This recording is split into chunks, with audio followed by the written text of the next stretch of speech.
दोस्तों नमस्कार, स्वागत है आप सभी का 4 PM में। मैं हूं आपके साथ अदिति। पूर्व आर्मी चीफ ने मोदी और डोवाल की पोल खोल के रख दी। कश्मीर हमले पर दोस्तों दरअसल बड़ा खुलासा पूर्व आर्मी चीफ ने किया है। फॉर्मर आर्मी चीफ ने मोदी और एनएसए अजीत डोभाल को आड़े हाथों लिया है।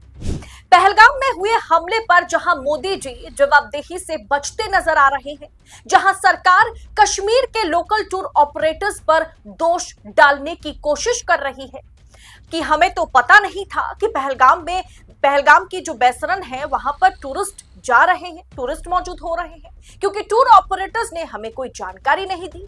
वो स्पॉट अमरनाथ यात्रा से पहले यानी जून से पहले खुलता है, इसीलिए हमें कुछ नहीं पता वहां क्या चल रहा था।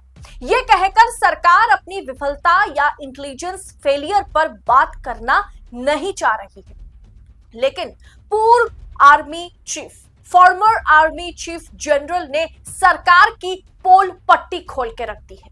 खबर देखिए सबसे पहले आपके स्क्रीन पर। पहलगाम आतंकी हमला हमारी खुफिया विफलता।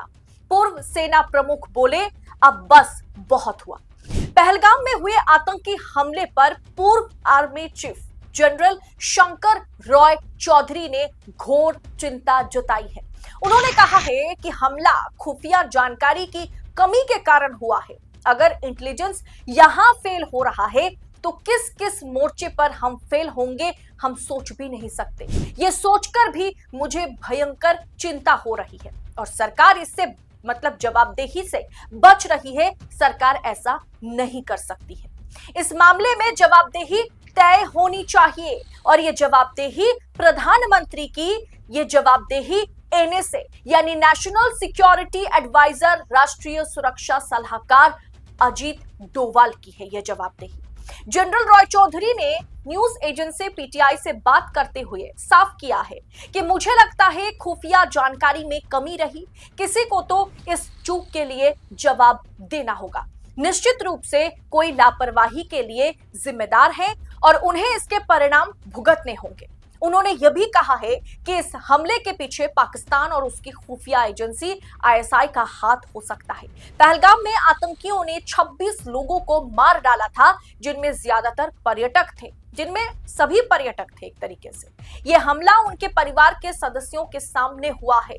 दोस्तों उन्होंने बहुत ही सीधा और सपाट शब्दों में कहा है कि कहीं ना कहीं बड़ी लापरवाही हुई है सरकार की ओर से। इतने सारे घुसपैठियां कैसे अंदर आ गए, इसकी जांच होनी चाहिए। आतंकियों को सीमा पार करके भारत में घुसने में कैसे सफलता मिली, ये एक बड़ा सवाल है, जो सवाल हम तो उठा ही रहे थे। अब ये बात खुद फॉर्मर आर्मी चीफ जनरल करते हुए नजर आ रहे हैं। उन्होंने कहा कि लश्कर-ए-तोयबा के सहयोगी संगठन दी रेजिस्टेंस फ्रंट TRF ने इस हमले की जिम्मेदारी ली है।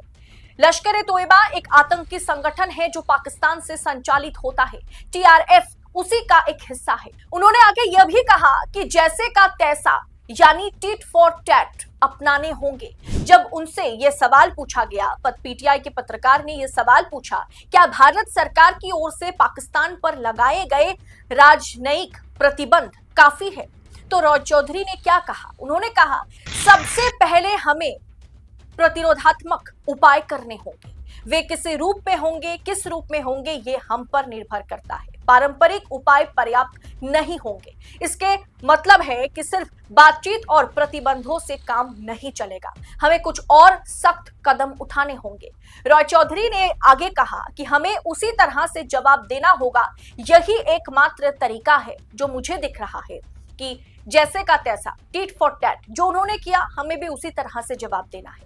हमें अंतर्राष्ट्रीय कूटनीति बनाए रखते हुए जवाबी कार्रवाई करनी है। अब बहुत हो गया है, जैसे को तैसा वाली नीति अपनानी होगी। किसी अंदर के आदमी ने क्या हमलावरों की मदद की? ये सवाल जब पीटीआई के पत्रकार ने उनसे पूछा तो उन्होंने कहा मैं सीधे तौर पर ऐसा तो नहीं कह रहा हूं, लेकिन हमें अपनी आंखें और कान खुले रखने चाहिए। पाकिस्तान और आईएसआई हमेशा सक्रिय भूमिका निभाते रहे। हमारे पास अपना खुफिया एजेंसी है, रॉ है, रिसर्च एंड एनालिसिस विंग है और हमें इसका प्रभावी जिससे पाकिस्तान को फर्क पड़े, जिससे पाकिस्तान डरे, इस तरीके का जवाब ढंग से देना होगा।